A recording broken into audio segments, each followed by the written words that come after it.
Hi everyone, मैं सानन सारी आपका अपने चैनल ऑटोमेशन फीवर में स्वागत करता हूं। पिछली कुछ वीडियोज में हमने रेजेक्स को वीबीए में यूज करना सीखा और पैटर्न बनाना सीखा है। और हमने ना डेटा पुल करना सीखा है रेजेक्स की मदद से स्ट्रक्चर्ड डेटा से। स्ट्रक्चर्ड डेटा वो होता है जिसका ना मतलब एक पर्टिकुलर स्ट्रक्चर होता है, जैसे कि हम जेसन से डेटा पुल कर रहे थे। सो जेसन का स्ट्रक्चर था कि उसमें कुछ कॉलम्स होंगे, उनकी इंफॉर्मेशन होगी। पर अगर हमारा डेटा अनस्ट्रक्चर्ड हो, अनस्ट्रक्चर्ड जैसे कि मेरा ये डेटा है, इसमें ना आप पता नहीं लगा सकते कि इसमें क्या-क्या लिखा हुआ है। देखो रैंडम टेक्स्ट है, कहीं कुछ डेटा है, कहीं कुछ खाली रोज होगी, कहीं कुछ लिखा है और कहीं कुछ। अगर आपके पास ऐसा कुछ अनस्ट्रक्चर्ड डेटा है और उसमें से भी इंफॉर्मेशन आपको अगर पुल करनी है, एक्सट्रैक्ट करनी है, तो क्या हमारा रेजेक्स काम करेगा? चलिए आज हम देखते हैं। सबसे पहले मैं आपको बताता हूँ कि क्या इन्फॉर्मेशन मुझको इस टेक्स्ट फाइल से चाहिए।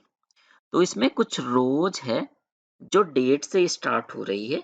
ये वो रोज है जिसमें कि यूजर की सेल्स डेटा है। पहली डेट है इसमें, दूसरा किस बंदे ने सेल की है, फिर रीजन, फिर ऑर्डर का स्टेटस, फिर प्रोडक्ट, उसकी कॉस्ट, यूनिट और टोटल।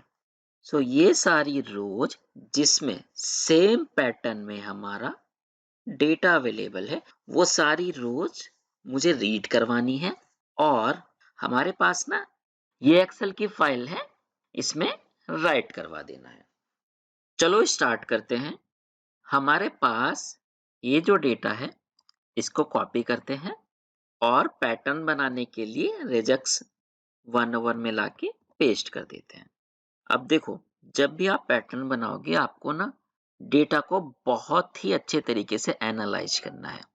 और जब आप अपना पैटर्न बना लो, तो उस पैटर्न को आपके पास अगर मल्टीपल फाइल्स है, उन सब पे आपको टेस्ट करना है कि आपका पैटर्न, आपकी जो रेजेक्स है, वो सारे डॉक्यूमेंट पे सही काम कर रही है कि नहीं। अब देखो, अगर इसी डेटा की बात करें, तो इसमें हमें पैटर्न बनाना है, इसके लिए रेजेक्स बनानी है।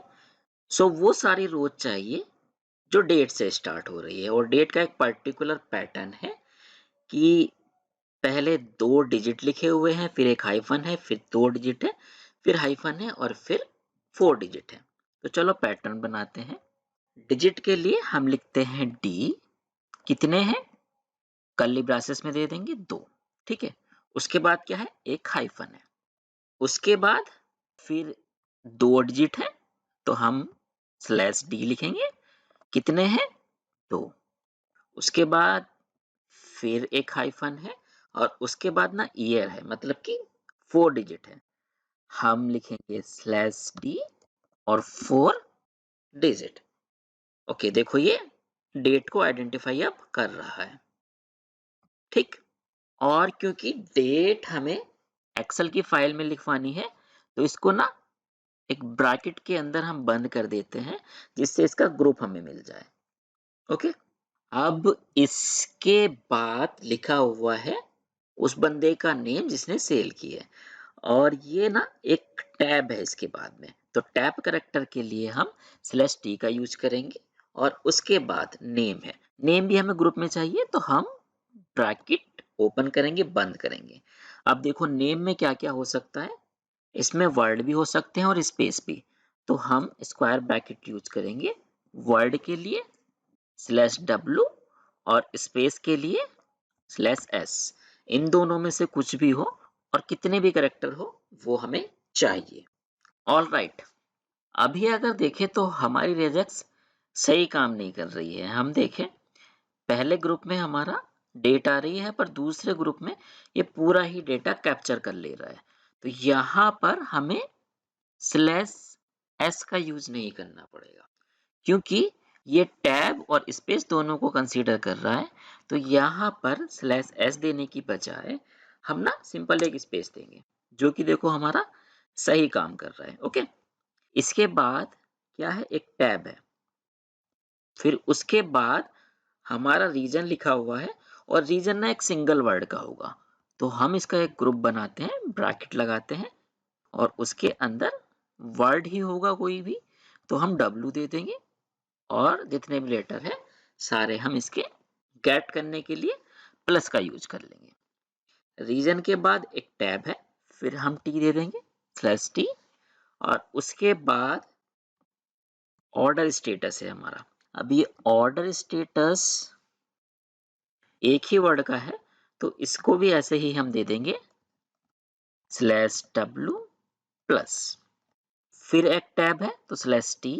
उसके बाद देखो ये पेंसिल है, और पेंसिल जो है इसमें 2 वर्ड के भी कुछ हमारे प्रोडक्ट हैं। तो ब्रैकेट के अंदर वैसे ही करेंगे, हम स्क्वायर ब्रैकेट लगाएंगे। हमारा क्या हो सकता है, कोई कैरेक्टर भी हो सकता है, और स्पेस भी, स्पेस डालेंगे कि स्क्वायर ब्रैकेट को बंद करेंगे और इसके बाहर लगा देंगे प्लस। अब देखो ग्रुप में अभी तक जितनी भी इंफॉर्मेशन है सही से हमारी कैप्चर हो रही है। अब इसके बाद हमारी ये कॉस्ट है, यूनिट्स है और टोटल है। हमारी जो तीनों वैल्यूज है इसमें ना तो कोई कोमा है और ना ही कोई वैल्यू है जो कि हमारी डेसिमल वैल्यू है।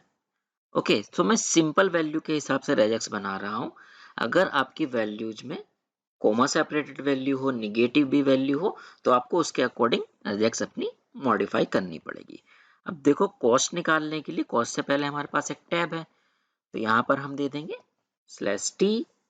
उसके बाद सिर्फ डिजिट है वो चाहिए, तो हम यहाँ पर डी लगा देंगे और फिर प्लस। ठीक है, उसके बाद एक फिर हमारा टैब है, और फिर हमारी ये यूनिट्स हैं जो कि नंबर्स ही होंगे।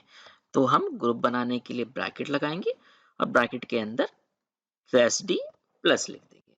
उसके बाद फिर एक टैब होगा, और फिर हमारी टोटल वैल्यू होगी जो कि न्यूमेरिक है, उसके लिए भी /d प्लस लिख देंगे। और उसके बाद ना वर्ड खत्म होना चाहिए, तो हम यहाँ पर एक स्लैश लगा के बी लिख देंगे। अब यहाँ पर ना आप देखो, जो मैंने रेजेक्स बनाई है ना अपने डेटा के अकॉर्डिंग बनाई है।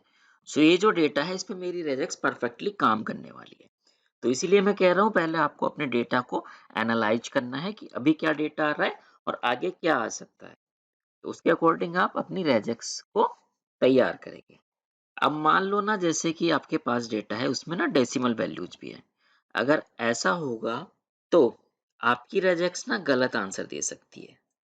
ठीक है, सो आपको ये करना है कि अपनी रेजेक्स बनाते हुए इन सारी बातों का ध्यान रखना है कि कोई कोमा सेपरेटेड वैल्यू भी हो सकती है, हो सकता है कि कोई माइनस में वैल्यू डाल दे। ठीक है, अगर ऐसा होगा तो वो पर्टिकुलर लाइन आइडेंटिफाई नहीं होगी। तो अगर मुझे टोटल इस तरीके से आए उसके लिए भी रेजेक्स को काम करवाना है, तो मैं क्या कर सकता हूँ, पहले तो एक स्क्वायर ब्रैकेट लगाऊंगा। ठीक है, इसमें अब क्या क्या हो सकता है वो सब कुछ दे दूंगा मैं। तो हमारा कोमा हो सकता है और डॉट हो सकता है। अब डॉट को हम ऐसे ही नहीं दे सकते, तो स्लैश लगाएंगे और फिर डॉट दे देंगे, और माइनस भी हो सकता है। और ये प्लस जो है मुझे स्क्वायर ब्रैकेट के बाहर लगाना पड़ेगा। अब देखो ये इसको भी आइडेंटिफाई कर रहा है।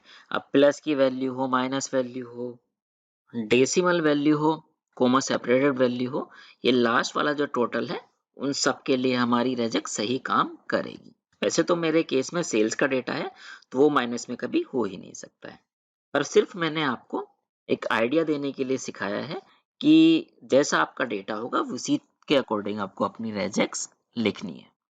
एक बार जब आप रेजेक्स बना लो तो जो भी आपका रेजेक्स का टेस्टर है उसमें ना अच्छी तरह आप चेक कर लो कि आपकी रेजेक्स उन सारी रोज पे काम कर रही है कि नहीं जो जो आपको चाहिए। हमारे केसेस में आप देखोगे ना, सो जो भी रो मुझको चाहिए वो सारी हाईलाइटेड है। इसका मतलब हमारी रेजेक्स परफेक्ट है। ऑलराइट दोस्तों, यहाँ पर ना एक क्वेश्चन मैं आपसे पूछना चाहूंगा कि रेजेक्स तो आपने सीख ली, अब मुझे ना कुछ यूज केसेस आप कमेंट बॉक्स में बताओ कि कहाँ-कहाँ पर आप रेजेक्स का यूज करोगे। जो जो आपको लगता है कि इन इन यूज केसेस में हम रेजेक्स का यूज कर सकते हैं, उन सबको आप कमेंट बॉक्स में मेंशन करना। ऑलराइट, रेजेक्स हमने बना ली है, मैं इसको करता हूँ कॉपी। ओके, अब देखो जो वीबीए का कोड है वो लगभग वही है जो पिछली वीडियो में हमने लिखा था। तो मैं दोबारा से वीबीए का कोड नहीं लिख रहा हूँ, मैं ना सिर्फ यहाँ पर पैटर्न अपडेट करता हूँ और इस कोड को रन करूंगा। ओके, एक बार समझा देता हूँ फिर भी कोड देखो सिंपल है। कुछ खास नहीं किया, सेम वही कोड है जो पिछली वीडियो में हमने यूज किया था। एफएसओ की मदद से हमने जो हमारी टेस्ट वाली फाइल है उसको रीड कराया है, ठीक है। उसके बाद हमने अपना पैटर्न डिफाइन कर दिया, रेजेक्स को एग्जीक्यूट किया और फिर जो जो मैच मिले हैं उन सब पे लूप चला के सीट में राइट करवा दिया है अपनी। अब देखो मैं इस सीट पर आता हूँ, ये जो बटन है इस पे राइट क्लिक करके अपने मैक्रो को करता हूँ असाइन, ठीक है। और अब मैं करता हूँ अपने कोड को रन। तो देखो जैसे ही कोड रन किया, जितना भी डेटा मेरी इस टेक्स्ट फाइल में था जो मुझको चाहिए था, सारा पुल होके आ गया है। देखो कितनी पावरफुल चीज है रेजेक्स कि इतने अनस्ट्रक्चर्ड डेटा से हमें जो काम का डेटा था वो निकाल के दे दिया है। इससे भी अनस्ट्रक्चर्ड होता तब भी ये काम करता। सो दोस्तों आज के लिए इतना ही। ये जो एक्सेल की फाइल है और हमारी जो टेक्स्ट फाइल है, प्रैक्टिस के लिए मैं इसका लिंक वीडियो के डिस्क्रिप्शन में दे दूंगा। अगर आपको वीडियो अच्छी लगे तो इसको लाइक कीजिए और हमारे चैनल को आप सब्सक्राइब कीजिए। मिलते हैं नेक्स्ट वीडियो लेक्चर में। बाय।